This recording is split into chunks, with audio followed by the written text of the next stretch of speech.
The reason to win the game is to be free of it. That is Naval Ravikant, investor, philosopher, co-founder of AngelList, and maybe the most dangerous thinker alive because he doesn't want what you're selling, and he is not afraid to tell you why. He walked into that conversation with Chris Williamson the way he walks into everything, without a calendar, without an alarm, without an agenda. And what came out was the kind of thinking that makes you question whether everything you've been chasing was ever worth chasing at all. Let's start with the trap most people never see coming. Naval describes a loop, the loop we all run. You sit around, you're bored, then you want something. Then you decide you're not going to be happy until you get that thing. Then you start your bout of suffering while you strive to get that thing. If you get it, you get used to it, then you get bored again.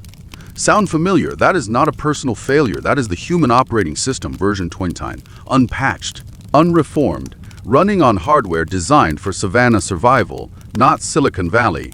And here is where Naval gets dangerous. He doesn't say work harder. He doesn't say grind. He says the loop itself is the problem. Success. Real success is about getting out of the loop, not winning it, escaping it. He tested this himself. He built a reputation as an angel investor, early into Twitter, early into Uber, before co-founding AngelList and watching it become the connective tissue of the startup world. By any conventional scoreboard, he won. And then he walked away from the scoreboard. The happy version of you is not going to look back at the unhappy version and say, oh man, that guy was going to be more successful. I wish I was him. This is the core data point people miss. Naval isn't arguing against ambition. He is arguing that ambition without alignment is just expensive suffering with a nice exit package. He drops one of the cleanest frameworks in the game. Find what feels like play to you but looks like work to others. That is not a motivational poster. That is a competitive moat. If you're doing something that feels like play, you will out-endure, out-focus, and outproduce anyone who is doing it for the resume. No contest. He cites the podcasting analogy directly. Chris Williamson built an audience of millions, not because he outgrinded everyone else, but because talking to people for hours is something he genuinely cannot stop doing.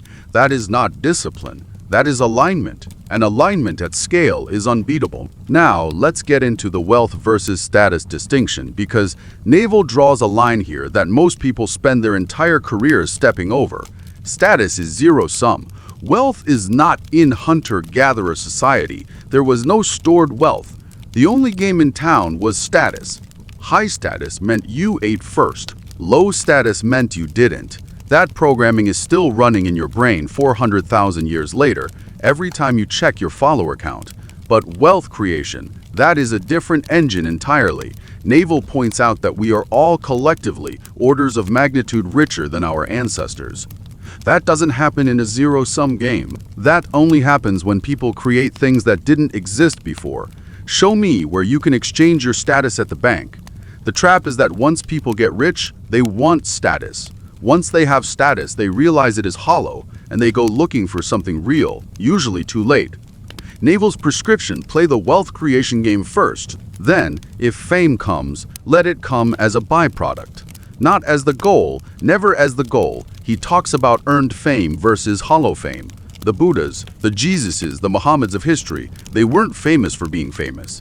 They were famous because they operated at the highest level of service to the largest possible group of people. The higher up you rise by doing things for greater and greater groups of people, the more you sort of earn respect and fame. What happens when you chase the hollow version? You get trapped in performance. You can't be wrong publicly. You can't pivot. You can't admit the bet didn't work out. Your past self becomes a prison for your present self. That is not success. That is a very expensive costume. This brings us to pride, which Naval calls the most expensive trait. Pride is the enemy of learning. The ones who are still stuck in the past and have grown the least are the ones who were the proudest. Think about Elon Musk for a second, not because he is a hero or a villain, but because he is the clearest case study of someone who refuses to protect his ego at the cost of starting over. PayPal, SpaceX, Tesla, Solar City. The man borrowed money for rent after cashing out a $200 million exit. He put everything back on the table again and again. Creating anything great requires 0 to 1, and that means you go back to 0. Going back to 0 is what the proud refuse to do. It is why they plateau. It is why the most publicly successful people often produce their best work early and then spend decades defending it instead of building something new. Now, the part of this conversation that doesn't show up in the highlight reel, what Naval actually means by happiness. He has been writing aphorisms about it for years. The most famous happiness is being satisfied with what you have.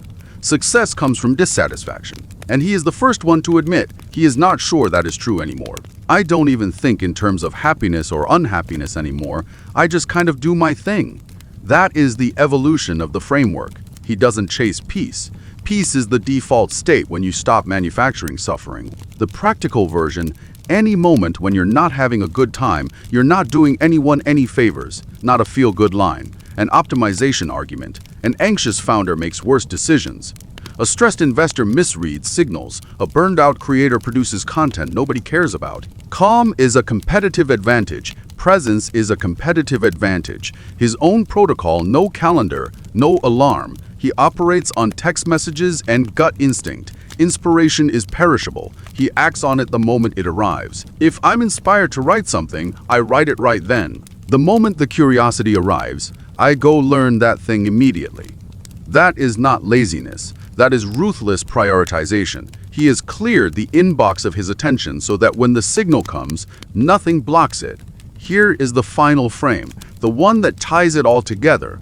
Naval argues that the greatest waste of time isn't scrolling or watching TV or sitting still. It is being somewhere physically while being somewhere else mentally. Any moment when you're not in that moment, you are dead to that moment. People fear death, but they don't realize how much of their life is spent already not being there.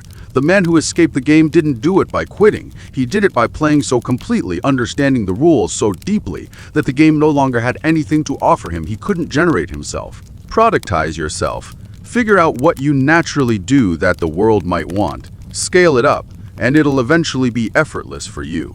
That is the whole philosophy in 3 words. Not hustle, not grind, not sacrifice. Play, align, scale, and maybe, just maybe, make sure the thing you're climbing toward is worth the climb. So here is what I want to know. What is the loop you're still running? And do you actually want out of it? Or have you already made peace with the climb? Drop it in the comments.